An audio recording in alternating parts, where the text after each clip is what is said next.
زمستان 1230 شمسی، کاشان. شب سردی است، ولی بخار گرم حمام فین مثل یه مهی غلیظ فضا رو خفه کرده.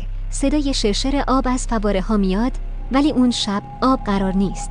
فقط پاکننده باشه قرار شاهد قتل باشه. امیر کبیر، مردی با چشمانی نافذ و پیشانی بلند، توی اتاقی کوچک نشسته. تبعید شده، ولی هنوز لباسش تمیزه، نگاهش محکم. توی ذهنش خاطرات تهران میچرخن، دارالفنون، اصلاحات مالی، جنگ با فساد. میدونه که دشمن زیاد داره، ولی باور نمیکنه که شاه همون ناصرالدین جوانی که بهش بابا میگفت فرمان قتلش رو امضا کرده باشه. در همون لحظه علی خان، مأمور مخصوص، وارد حمام میشه. صورتش بی احساسه، ولی دستاش میلرزن.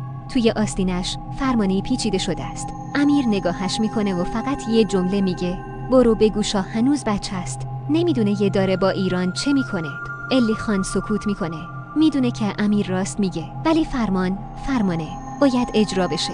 امیر وارد حوض خانه میشه، وضو میگیره، نماز میخونه. بود با آرامش روی سنگ مرمر مینشینه. علی خان با دلهره تیغ رو بیرون میاره، رگهای امیر رو میبره. خون آروم آروم توی آبدرم پخش میشه.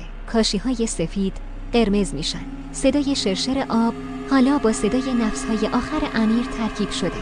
در همون لحظه دوربین ذهنی ما میره به تهران. ناصرالدین شاه توی کاخ گلستان داره با آینه خودش بازی میکنه. خبر قتل میرسه. شاه شوکه میشه، میگه من فقط خواستم تبعید بشه، نگفتم بکشیدش. ولی دیگه دیر شده. جنازه امیر رو شبان دفن میکنن، بی صدا، بی مراسم، ولی مردم زمزمه میکنن. توی بازار، توی قهوه خانه ها، توی خانه ها اسم امیر کبیر تبدیل میشه به نماد خیانت، شجاعت، با رویایی که قبل از تولدش خفه شد.